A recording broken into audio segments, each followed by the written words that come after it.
Gutter को बना दिया तालाब। भारत के एक महत्वपूर्ण राज्य मध्य प्रदेश की राजधानी है भोपाल। नए भोपाल की घनी आबादी के बीचों बीच वीआईपी रहवासियों एवं महत्वपूर्ण सरकारी संस्थाओं के नजदीक स्थित है शाहपुरा तालाब। करीब 1 वर्ग किलोमीटर के क्षेत्र में स्थित ये वाटर बॉडी वास्तव में एक गटर है, जिसमें नए भोपाल का लगभग 2/3 मलमूत्र सीधे आता है। आंखें मूंदे प्रशासन और तथ्यों से अनजान शहरी जनता इसे शाहपुरा तालाब कहकर पुकारते थे और इसी नाम से इसकी सफाई और सौंदर्यीकरण के लिए देश विदेशों से पैसा भी वसूला जाता रहा था, जबकि वास्तविकता यह थी कि इस विशाल शहरी वाटर बॉडी के पास 2 मिनट के लिए खड़े रहना भी दूभर था। किसी को भी इस सीवेज पॉन्ड में तैरने या पानी को छूने या अन्य इस्तेमाल अथवा नौका विहार आदि की अनुमति नहीं थी।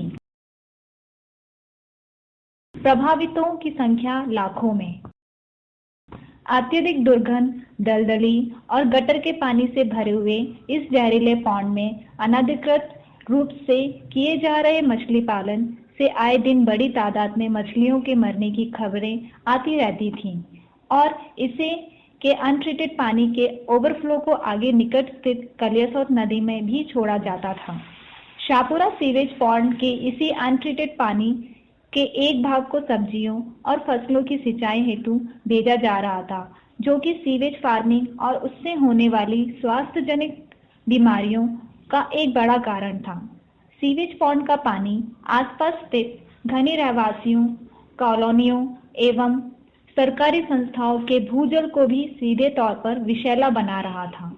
अतः इस शहरी गटर से 1 लाख से अधिक आबादी तो भूजल प्रदूषण से और शहर की लगभग आधी आबादी मछलियों, फलों, सब्जियों और फसलों में फैल रही विषाक्तता के कारण अप्रत्यक्ष रूप से प्रभावित थी।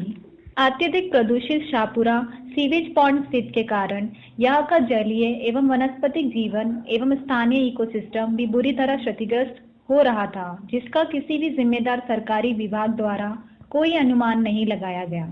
वास्तविकता से बिल्कुल अनजान निकटस्थ शहरी रहवासी शाहपुरा को भी सामान्य तालाब समझकर इसमें अपने आराध्य देवी देवताओं गणेश एवं दुर्गा का विसर्जन भी कर रहे थे, जो कि पहले से ही प्रदूषित इस गटर के पानी की गुणवत्ता को और अधिक खतरनाक बना रहा था। एक पर्यावरणविद की अनूठी पहल। शहर के पर्यावरणविद, जो कि मूलतः रसायन विज्ञान एवं पर्यावरण में प्रोफेसर थे, ने स्थिति की गंभीरता एवं उसके समाज पर पड़ने वाले आर्थिक, सामाजिक और पर्यावरणीय प्रभावों का आकलन किया। आरटीआई की मदद से डॉक्टर पांडे ने शाहपुरा सीवेज पॉन्ड के विषय में विस्तृत जानकारी जुटाई और तमाम संबंधित दस्तावेज इकट्ठे किए, ताकि भागीरथ प्रयास द्वारा इस शहरी गटर का एक स्वच्छ तालाब के रूप में पुनरुद्धार किया जा सके। प्रथम प्रयास। वह 20 मई 2013 की दोपहर थी। डॉक्टर पांडे ने अपने रिसर्च एसोसिएट्स और कैमरामैन के साथ शाहपुरा गटर में लगभग 3 घंटे तक नौका विहार किया और तालाब के भीतर के विभिन्न पॉइंट के वीडियो एवं फोटोग्राफ्स इकट्ठे किए। तालाब में 6 पॉइंट सोर्सेस के पानी का सैंपल भी इकट्ठा किया गया। दूसरे दिन शाहपुरा पॉन्ड के चारों दिशाओं में स्थित विभिन्न रहवासी कॉलोनियों एवं सरकारी संस्थाओं के स्थित निकटस्थ बोरिंग वाटर की 4 सैंपल्स इकट्ठा किए गए समस्त सैंपल्स की कोडिंग करते हुए उन्हें EPCO environmental planning coordination organisation की लैब में टेस्टिंग सैंपल्स के लिए भेज दिया गया। एनालिसिस से प्राप्त परिणाम अत्यधिक चौंकाने वाले थे, क्योंकि अधिकांश सैंपल्स में पानी में घुलित ऑक्सीजन, डिसॉल्व्ड ऑक्सीजन, शून्य पाई गई। इसी प्रकार अन्य physico-chemical parameters pH, BOD, COD के मान भी अपनी निर्धारित सीमा से बहुत ज्यादा प्राप्त हुए, जिससे इस रहस्य का खुलासा हुआ कि क्यों शाहपुरा तालाब में इतनी बड़ी संख्या में मछलियों की मरने की खबर आती रहती है। दूसरा प्रयास। शाहपुरा सीवेज पॉन्ड के वाटर सैंपल की एनालिसिस से प्राप्त परिणामों और सामान्य जनता को उसका महत्व समझाने एवं जागरूकता अभियान चलाने के उद्देश्य से डॉक्टर पांडे द्वारा एक प्रेस कॉन्फ्रेंस आयोजित की गई, जिसमें मीडिया के माध्यम अन्य तथ्यों के अलावा से जनता तक ये जानकारी भेजी गई कि शाहपुरा तालाब एक अत्यधिक प्रदूषित सीवेज पॉन्ड है, जिसमें अनट्रीटेड मलमूत्र के अलावा घरेलू रसायन एवं छोटे गृह उद्योगों से उत्पन्न होने वाले रसायन भी सीधे शामिल हो रहे हैं। अब गैर कानूनी किस रूप में है, क्योंकि किसी भी मल और मूत्र के संग्राहक को सील करके के उसके नाम पर केंद्र सरकार से, राज्य सरकार से या विदेश से फंडिंग लेना, ये जनता को धोखा देना है।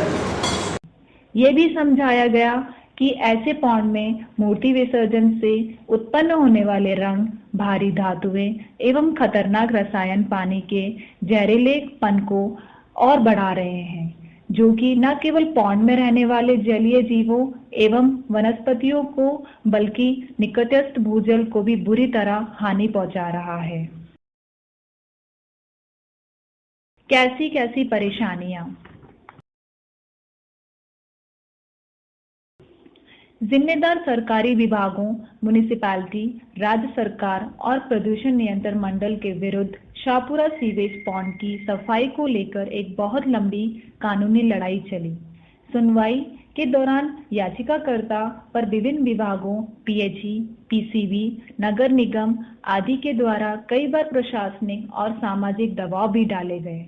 कई बार तो याचिकाकर्ता डॉक्टर पांडे और प्रतिवादियों के बीच कोर्ट में ही तीखे तकरार और विवाद यहाँ तक गहरा जाते थे कि ट्रिब्यूनल द्वारा को वस्तु स्थिति का पता लगाने के लिए कोर्ट कमिश्नर बनाकर मौके की जमीनी हकीकत जानने और अपनी टीप देने के लिए कहा जाता था। नगर निगम कर्मियों ने एनजीटी कोर्ट में सुनवाई के दौरान कई बार याचिकाकर्ता पर दबाव बनाने के लिए यह आरोप भी लगाया कि फील्ड में निरीक्षण के दौरान डॉक्टर पांडे नगर निगम कर्मियों के साथ दुर्व्यवहार भी करते हैं और उन्हें डराते धमकाते भी हैं, किंतु ट्रिब्यूनल द्वारा इन आरोपों को मानने से इनकार कर दिया गया। एक बार कोर्ट के आदेशों के पालन प्रतिवेदन में नगर निगम के कार्यों से क्षुब्ध और असंतुष्ट होकर याचिकाकर्ता ने ट्रिब्यूनल में एक लिखित अर्जी देकर अपनी याचिका को वापस लेने की पेशकश भी की, जिसे ट्रिब्यूनल कोर्ट द्वारा जनहित में वापस करने से इनकार कर दिया गया। अंततः हासिल हुई जीत। आखिरकार 19 सितंबर 2014 को नेशनल ग्रीन ट्रिब्यूनल भोपाल का फैसला आया, जिसके अंतर्गत शाहपुरा सीवेज पॉन्ड की सफाई, संरक्षण और ब्यूटिफिकेशन के लिए नगर निगम भोपाल को अधिकृत किया गया।